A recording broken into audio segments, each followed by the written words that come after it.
गीत की शादी रॉकी से होती है। रॉकी और लकी दोनों भाई जिनका आपस में बड़ा प्यार होता है। अरे वाह भाभी, क्या खाना बना है। अब तो घर में ही होटल वाला स्वाद रोज मिला करेगा। अरे लकी, तुम अभी जानते नहीं हो मुझे। तुम बस डिश का नाम बोलो, मैं तुम्हें इसी किचन में बनाकर खिलाऊंगी। चढ़ा रहा है तुम्हें ये, और तुम भी ना। गीत रॉकी के छोटे भाई को दोस्त की तरह मानती। वो रॉकी के साथ उसकी भी जरूरतों का ध्यान रखती। लकी, ये रहे तुम्हारे कपड़े, धोकर प्रेस करवा दिया है, अलमारी में सजा लो। अरे रख दो ना भाभी अलमारी में भी। हाँ हाँ, सब भाभी करेगी तो तू क्या करेगा।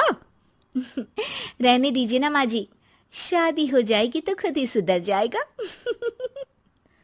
अरे रहने दो यार, तुम दोनों मेरे कपड़े यहीं पे रख दो। एक कपड़े अलमारी में रखने को क्या बोल दिया, शुरू हो गई। एक दिन, रॉकी सुनिए ना, कल जल्दी आ जाना, मुझे मायके जाना है, या सुबह छोड़ दीजिए और शाम को लेकर आ जाना। अरे नहीं नहीं, कल तो बिल्कुल पॉसिबल नहीं है, कल मीटिंग है। तुम लकी के साथ चली जाओ ना, और उसे कह देना कि शाम को लेकर भी आ जाएगा। लकी भाभी को लेकर मायके जाता है, शाम को लेकर भी आता है। आते वक्त, लकी, तुम्हारे लिए मैंने एक लड़की देखी है, बहुत सुंदर है। अच्छा, क्या बात है भाभी, मुझे भी दिखा दो। और उससे भी पूछ लो कि मुझसे शादी करेगी ना। इतनी सुंदर होगी तो मुझसे क्यों शादी करेगी भाभी। अरे वाह, क्या बुराई है तुम में, इतने अच्छे हो दिखने में। हाँ, बस अपनी भैया से थोड़ा कम हो। हाँ भाभी, आपको तो भैया से अच्छा कोई लगता ही नहीं है। लकी, तुम्हारे भैया हैं ही लाखों में एक। रात में दोनों घर आते हैं, लेकिन थोड़ी ही देर में उनके घर रॉकी की मौत की खबर आती है। हे भगवान, ये क्या हो गया। मेरा बेटा मुझे वापस कर दो।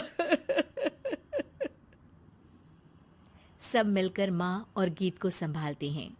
एक दिन, गीत बेटा, अब तो रॉकी रहा नहीं। तू देख ले, अगर मायके जाना हो तो। गीत कुछ नहीं बोलती और कमरे में चली जाती है। एक दिन बुआ सास उन लोगों के घर आती है। अरे भाभी, किसकी नजर लग गई आप लोगों के घर में? मुझे तो लगता है कि इस लड़की के ही पैर ठीक नहीं है, तभी तो आते ही हमारे घर का चिराग खा गई। बुआ सास की बात सुनकर गीत को रोना आ जाता है। वो अपने कमरे में जाकर जोर जोर से रोने लगती है। लकी को ये सब देखकर अच्छा नहीं लगता। बुआ क्या बोल रही हैं? किसी का जीना मरना ऊपर वाले के हाथ होता है, ना कि किसी के पैर पर। अरे देख लो भाभी, छोटा भी हाथ से निकल रहा है। ऐसा ना हो कि ये लड़की सबको आपके खिलाफ कर दे। तभी वहां गीत चाय लेकर आती है। लीजिए बुआ जी, चाय पी लीजिए। बुआ तो घर से चली जाती है, लेकिन सास के मन में गीत को लेकर नेगेटिव विचार भर जाते हैं। अब देख गीता, बहुत हुआ, यहाँ रहकर भी कुछ नहीं होगा। अच्छा होगा कि अपने मम्मी पापा को बोल के तुझे यहाँ से लेकर जाए। और गीत अपने मायके चली जाती है, जहां आस पड़ोस के लोग कहते हैं, अरे रे, बेचारे की शादी के 2 साल ही हुए थे, लेकिन पति नहीं रहा। सास ने भी घर से निकाल दिया। देखो भाई भाभी कब तक साथ रखते हैं। और शादी करा देनी चाहिए इसकी, तो उम्र ही क्या है इसकी। हाँ, लेकिन करेगा कौन? एक तो शादीशुदा, ऊपर से कलंक पति की मौत का। तभी वहां लकी आ जाता है और वो पड़ोसियों की बात सुन लेता है। लकी, तुम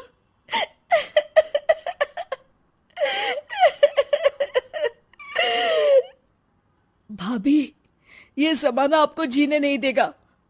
लेकिन आप चिंता मत करना, मैं आपको आपके हिस्से की सारी खुशियां दूंगा। लीजिए, माँ ने आपका ये बैग भेजा है। इसमें आपके जरूरी सामान है जो वहीं रह गए थे। लकी देखता है कि गीत को ससुराल से लेकर मायके तक हर जगह सिर्फ ताने ही सुनने पड़ते हैं। वो सीधे अपनी माँ के पास जाता है। माँ, एक बात सुनो, ये कहाँ का न्याय है। एक लड़की जो छोटी सी उम्र में अपना पति खो चुकी है, वो अब दुनिया के ताने भी झेल रही है। यार, ये तो गलत है ना माँ। हमें भाभी का सपोर्ट करना चाहिए। क्या भैया होते तो भाभी को ऐसा देखकर दुखी नहीं होते? अरे देख लकी, ये समाज ऐसा ही है। और भैया होते तो गीत की ये हालत होती ही नहीं। बिना पति के औरत को तो ये सब झेलना ही पड़ता है। लेकिन कोई तो जरिया होगा ना माँ। भाभी भी हमारे परिवार का हिस्सा है, हम कुछ तो कर सकते हैं ना उनके लिए। हिस्सा है नहीं, हिस्सा थी। और अब तू ज्यादा ना भाभी भाभी करना बंद कर दे, समझा? कुछ दिन ऐसे ही बीतते हैं और एक दिन लकी देखता है कि गीत उसके ही कॉलेज में पढ़ने आई है। अरे भाभी, आप यहाँ कॉलेज में कैसे? लकी, मैंने पढ़ने का निर्णय लिया है। शादी के कारण मेरी पढ़ाई को बीच में ही रोक दिया गया था, पर अब जब कुछ नहीं बचा तो मैंने सोचा पढ़ाई में ही मन लगाऊं। अरे आपने बिल्कुल सही सोचा भाभी। किसी भी तरह की कोई भी जरूरत हो तो प्लीज बिना किसी हिचक के बताना, मैं हूं आपकी मदद के लिए। लेकिन कहते हैं ना, गीत की जिंदगी में सब कुछ बहुत दिनों के लिए ठीक नहीं रहा। और एक दिन क्लास में, अरे ये विधवा है, इसकी तो शादी हो चुकी है। क्या बात कर रहे हो? हमारे साथ तो बैठकर ऐसे पढ़ाई करती है जैसे बच्ची हो। अरे बच्ची नहीं, बहुत शातिर है ये। किसी को नहीं बताया कि ये शादीशुदा है, वरना हम इसे आंटी आंटी कहकर पुकारते ना। अरे अब तो पता चल गया ना, आंटी जी। Aunty aunty. फिर क्या, सभी गीत को आंटी बोलकर चिढ़ाने लगते हैं। गीत को रोना आ जाता है और वो क्लास के बाहर जाकर रोने लगती है। सामने से लकी आ जाता है। अरे क्या हुआ भाभी, आप रो क्यों रही हैं? तभी पीछे से एक लड़की आ जाती है। हे हैंडसम, इस औरत से ना दूर रहना, इसके प्यार में मत पड़ जाना, क्योंकि ये शादीशुदा है। हमारे साथ झूठ बोलकर हम जैसी ही रह रही थी। हाँ तो क्या गलत है? सही उम्र में तुम्हारे माता पिता तुम्हारी पढ़ाई छुड़वा देते तो आज तुम भी शादीशुदा ही होती ना। और इनका पति नहीं रहा, उसमें इनका क्या कसूर? अरे कोई अपने जीवन को नई शुरुआत दे रहा है तो तुम लोगों को क्यों मिर्ची लग रही है? अरे तुझे बड़ी दया आ रही है, कर लेना तू शादी। लकी तब तो कुछ नहीं बोलता, लेकिन ये बात उसके मन में घर कर जाती है।